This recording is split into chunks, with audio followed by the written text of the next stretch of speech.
Hey, welcome everyone to a new video to recharge car AC without using a vacuum pump. About a year back, March 2025, one day I saw the car AC was not working. I took it to the service center and they said come tomorrow. And tomorrow became the after and then it became April. So that is when I decided let's do it ourselves. So I asked the AI to see what are the basic steps for car AC recharge. So as you see, I got 5 basic steps. So the first step is to secure the leak. In my case, luckily it was just the leaking valve. So I just replaced both the valves and they are same type as we find it in the tire. Two would be to vacuum the entire AC line. This is due to the moisture entering into the AC line due to the valve replacement. So this is done by a vacuum pump, which is very expensive and I don't have it. So let's begin the hack. So in our cars, to help with the braking, we have the brake booster, which works on vacuum created by a dedicated vacuum pump attached to the engine. We will leverage this particular vacuum pump to vacuum the entire AC system.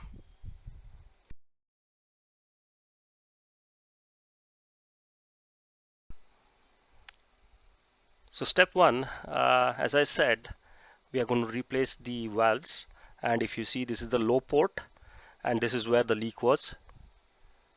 So I just replaced both the valves. There's a high port and a low port. This is how the valve looks like, and with the help of a specialized tool you could just unscrew and replace the valve. Now let's come to the step 2, that is vacuum. So now let's find out the vacuum pump. Here it is at the back of the engine and there's a pipe leading out of it to the brake booster.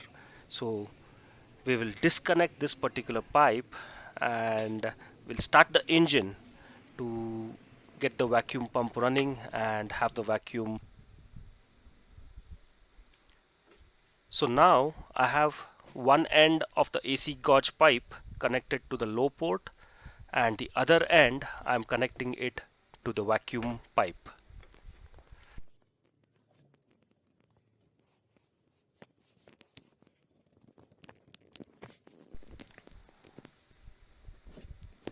And luckily for me it was an airtight fit.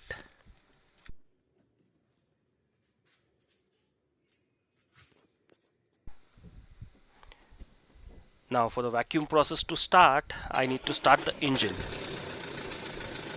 And what you see here is the gauge, which is showing in the red. I mean, it's actually 0, but as soon as the vacuum happens, it moves to the blue zone.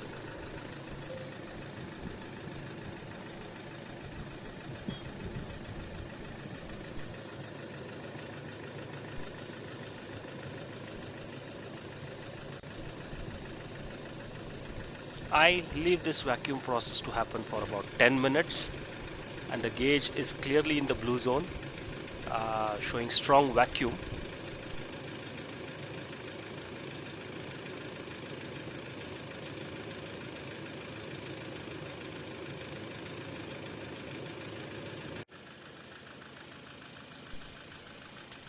While the vacuum is happening, I pour out the compressor oil, a specialized oil used in the AC system, about 50 ml, and keep it ready.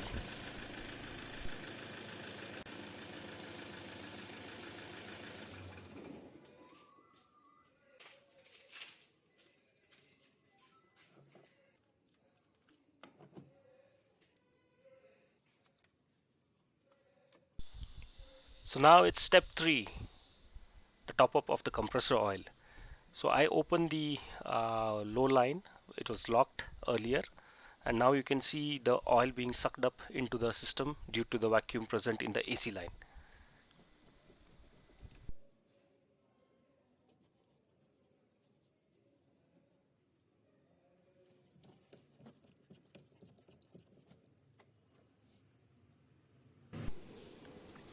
I lifted the pipe to ensure the oil flowed properly into the system and opened the port.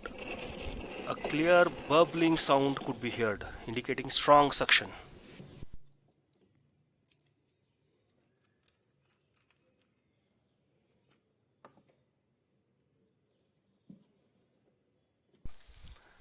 Reconnecting all the lines as we have to vacuum again, which is step 4 in our process.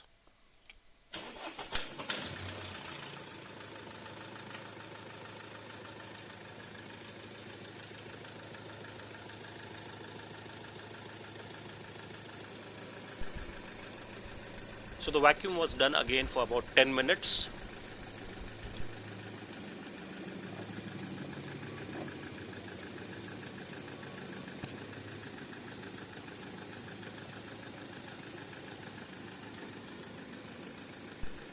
Which means now we can begin with the next step, step 5, which is filling up the AC gas.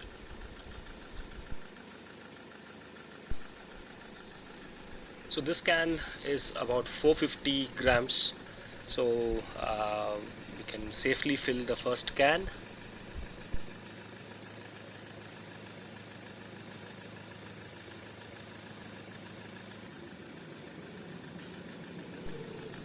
I open the knob slowly so as to make sure the pressure in the line does not go above 60 psi.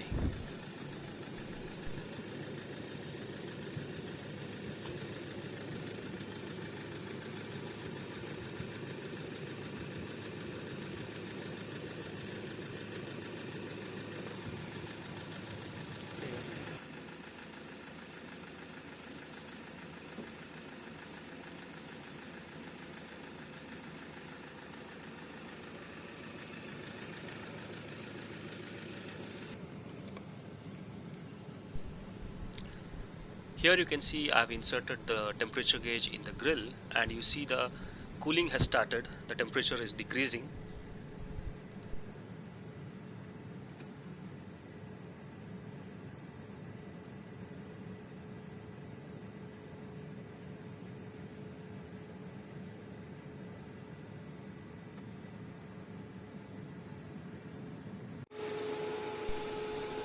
So now I'm connecting the second can, and now I'm making sure that I weigh the amount of gas I am putting into the system.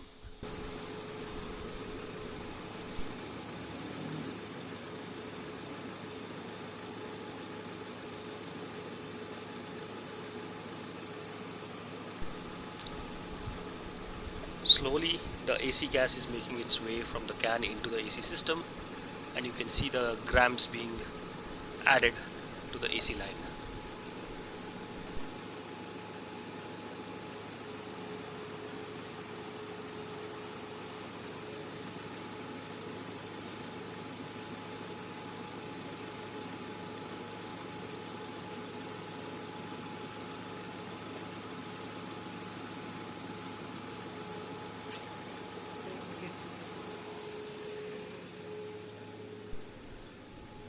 So let's have a look at the temperature gauge and what temperatures are we doing. So it's cooling now about 12 degrees, and we have some 100 grams more to go.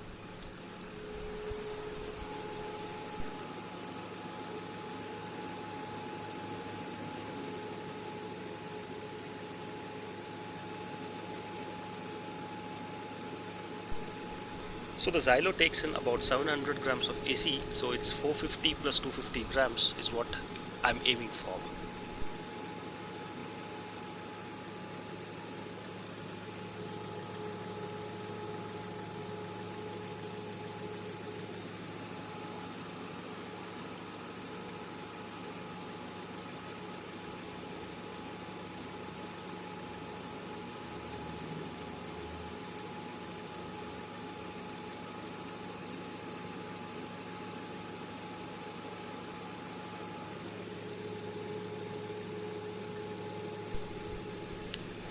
So one final look at the grill temperature. I see it's about 6.7 to about 8 degrees, so which is properly cooling. And just like that, using the engine's own vacuum pump, I managed to vacuum the AC right at home as a complete DIY effort. This has been running perfectly. It's been a year now. And one last but important thing, make sure the vacuum pump is securely reconnected to the brake booster. If it's not fitted properly, you could lose braking assistance. Thank you.